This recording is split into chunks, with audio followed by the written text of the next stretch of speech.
ಪಕ್ಷ ವಿರೋಧಿ ಚಟುವಟಿಕೆ ಶಾಸಕ ಯತ್ನಾಳ್ಗೆ ಗೇಟ್ ಪಾಸ್ 6 ವರ್ಷಗಳ ಕಾಲ ಉಚ್ಚಾಟನೆ ಮಾಡಿದೆ ಕೇಂದ್ರ ಶಿಸ್ತು ಸಮಿತಿ.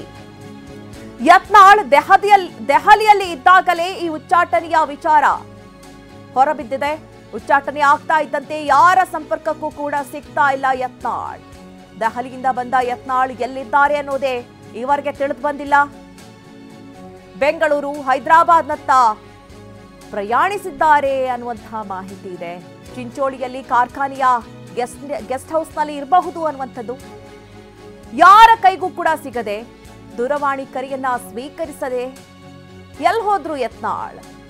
ಉಚ್ಚಾಟನೆಯಿಂದ ತೀವ್ರವಾಗಿ ಬೇಸರಗೊಂಡಿದ್ದಾರೆ. ಪಕ್ಷ ವಿರೋಧಿ ಚಟುವಟಿಕೆ ಶಾಸಕ ಯತ್ನಾಳ್ಗೆ ಬಿಜೆಪಿಯ ಕೇಂದ್ರ ಶಿಸ್ತು ಸಮಿತಿ ಗೇಟ್ ಪಾಸ್ ಅನ್ನ ನೀಡಿದೆ. 6 ವರ್ಷಗಳ ಕಾಲ ಯತ್ನಾಳ್ ಅವರನ್ನ ಉಚ್ಚಾಟನೆ ಮಾಡಲಾಗಿರುವಂಥದ್ದು. ಹೀಗಾಗಿ ಒಂದ್ ಕಡೆ ಟ್ವೀಟ್ ಮಾಡೋ ಮೂಲಕ ಯತ್ನಾಳ್ ಅವರು ಬೇಸರವನ್ನ ವ್ಯಕ್ತಪಡಿಸಿದ್ರು.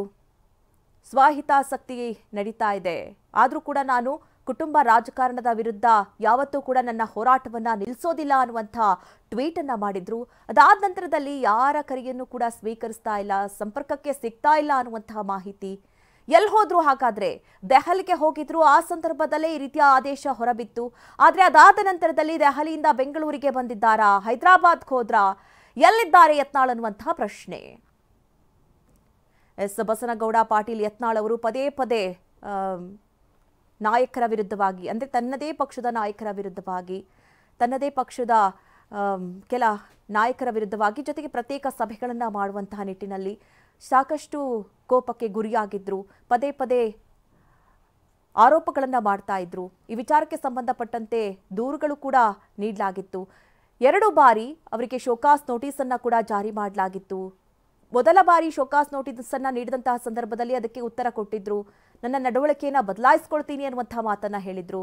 ಆದ್ರೆ 2ನೇ ಬಾರಿಯೂ ಕೂಡ ಅದೇ ರೀತಿ ತಪ್ಪನ್ನ ಮಾಡಿದಂತಹ ಸಂದರ್ಭದಲ್ಲಿ ಈಗ ಕೇಂದ್ರ ಶಿಸ್ತು ಸಮಿತಿ, ಅಂದ್ರೆ ಬಿಜೆಪಿಯ ಕೇಂದ್ರ ಶಿಸ್ತು ಸಮಿತಿ ಈಗ 6 ವರ್ಷಗಳ ಕಾಲ ಯತ್ನಾಳ್ ಅವರನ್ನ ಉಚ್ಚಾಟನೆ ಮಾಡಿದೆ.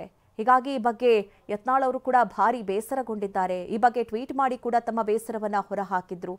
ಸದ್ಯ ಈಗ ಯತ್ನಾಳ್ ಅವರು ಎಲ್ಲಿದ್ದಾರೆ ಎನ್ನುವಂಥದ್ದು.